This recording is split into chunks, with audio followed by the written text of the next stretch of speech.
I was cutting maple the other day, and I made sure I stayed out of the dirts or the rocks. But that maple, it's pretty hard stuff. So I'm just basically tuning it up.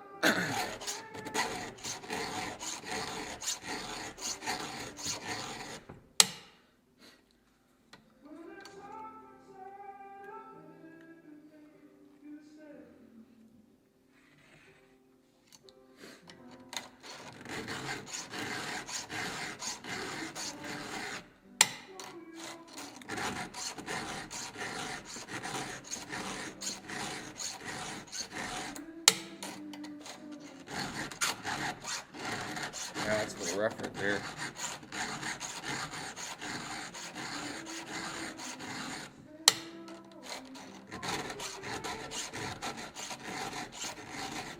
So I don't know if you guys watch Buck and Billy Ray. I basically learned how to sharpen from watching his stuff. I've tried all the other, the gauges and the stuff you put on. They have a gauge plate that goes on here. But watching Buck and Billy Ray stuff,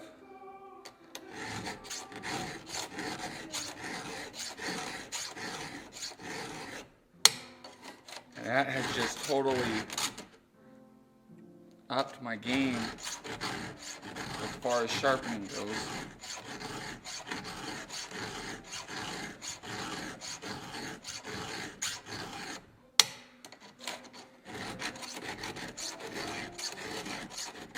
You might need to get a new file here.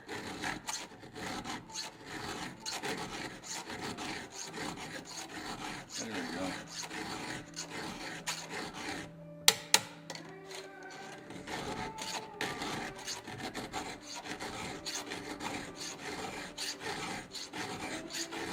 So basically, I'm just, tuning it up a little bit. This is a stock chain I threw on when I was doing the job. What's cool is you can actually get chain sharper than it would come stock with just a little bit of tuning it up. I usually pull down my raker gauges or my rakers just a little bit, and that seems to make saw a little bit more hungry. That actually works out really nice.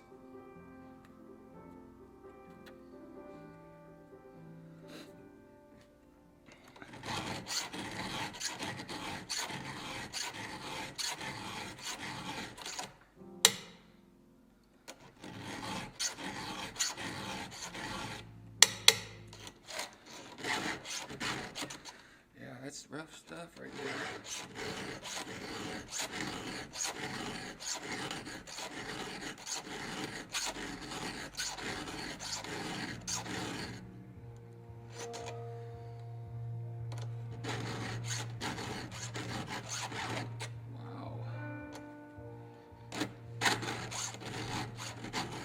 I gotta get that gullet out of there.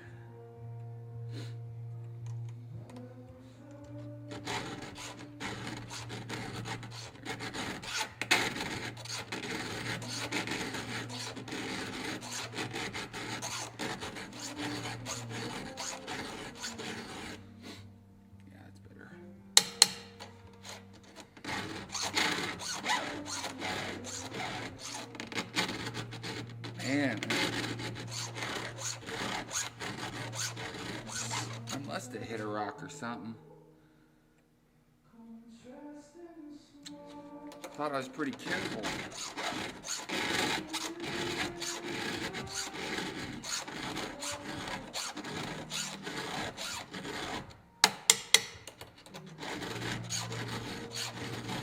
There we go.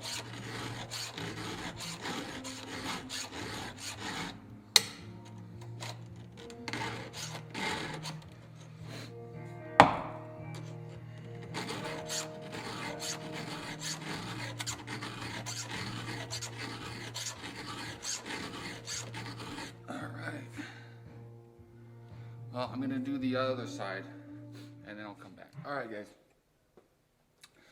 So I'm using this gauge.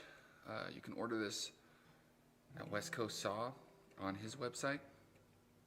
This is brilliant. This really does the job well. Now, you notice that I didn't count strokes or anything like that on when I was filing it. So this will make sure that the distance between this and this angle is uniform for all the teeth. Okay, so it's important to use one of these gauges. I used to not, and that's when a lot of saw chatter or the saw, will cut certain way, like going down your kerf, it will go to one side. This just makes sure that this distance and that distance, because you don't want a longer tooth than that, maybe like 3 or 4 longer teeth and the rest shorter or whatever, because then your saw is either going to dig in or it's going to jump and chatter. Okay, so this is a very good tool to have. I think they're like 14 bucks on his website, but you can get them in, I don't know if you can see that. That says 3/8 chain. I also have I don't know if you can see that, 325, and then the 404. So, really good tool. So all you basically do, because you have different angles here, different, let's see, I don't know which one. Okay, so, yeah, this is the one that I use. So, you just run it like that, go to the next one,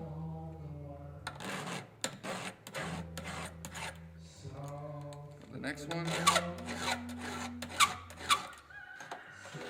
pull back,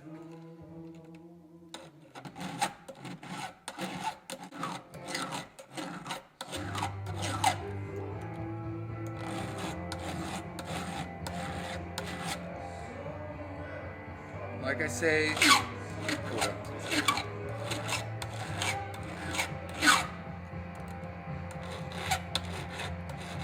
I used to not use this gauge, and I used to make my chains really hungry.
That's it.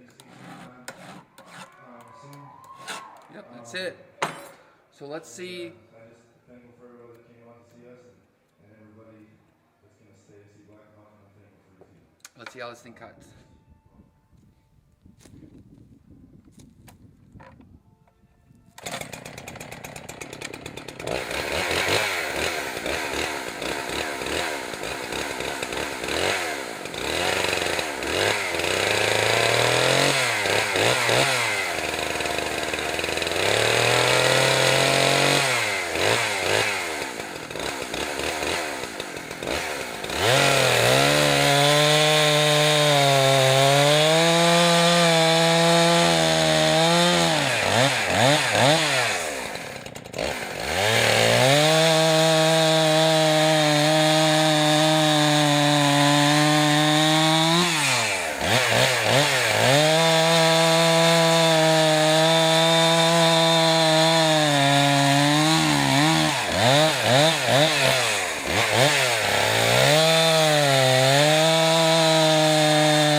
Yeah, awesome.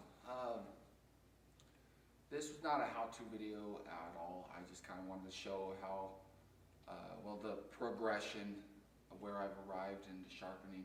I watched a lot of Buck and Bill Ray's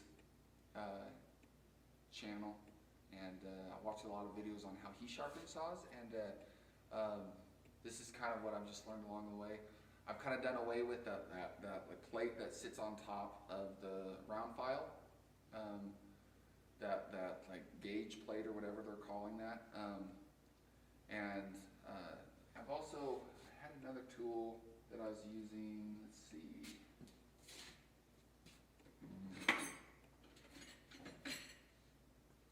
Yeah, this guy. This works. Same with the plate that sits on top of the round file. That works too. I think I kind of just wanted to do away with all that stuff because, like, when the sun's going down and you're on a job and maybe you accidentally throw the tip of your bar into, I don't know, some rock or some debris, and then you want to get up and running again so that you can finish out your day and just get home. So, like, I wanted to do away with the most gadgets that I could do away with. A lot of people think that sharpening is kind of like witchcraft, where you have to have, count your strokes. You got to have all this stuff lined up to sharpen your saw. And true, I think you can get pretty darn efficient with just a round file. And what I really like about it is maybe you throw your bar at, it slips and hits something, and then maybe 3 or 4 teeth are just wrecked. And but those 3 or 4 teeth potentially are going to be wrecked a little bit different. And so I like to just have a round file and be able to address whatever situation comes up and treat each tooth, appropriately, the way that it needs to be sorted out. Buck and Billy Ray is wicked smart. He's on his videos. Check him out, because he's done a lot of just really cool things with sharpening. I used to sharpen on one of those Harbor Freight wheel grinders that you lock your chain in there, and that worked. But what I found is that would cut the life of my chains substantially.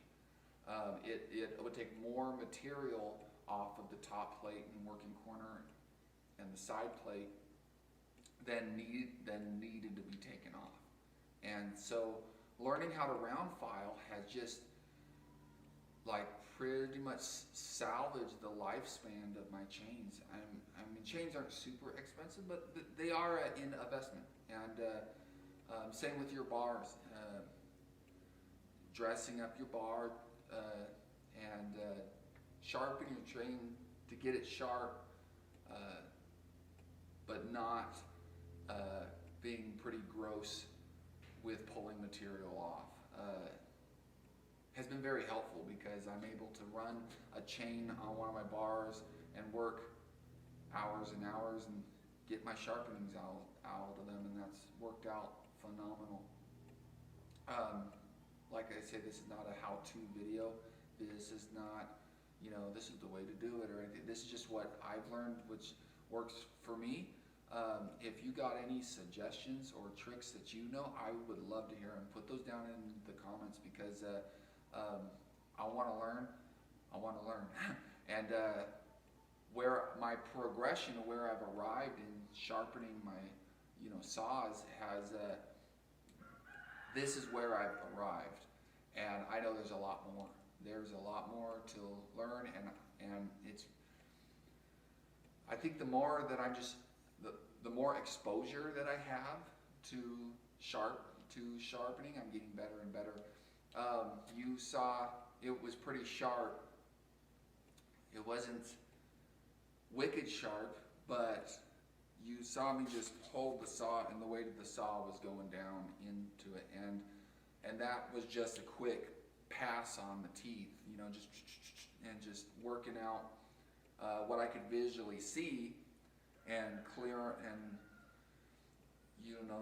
that was stock chain, brand new chain when I ran it on that maple tree job, and I didn't hit it. At least I don't think I hit it into any debris. So it was just quick passes and stuff, but just to tune that up and get back cutting, it is great. So thanks for watching. Let me know what you think. If there's any things that help you guys out that maybe would be beneficial.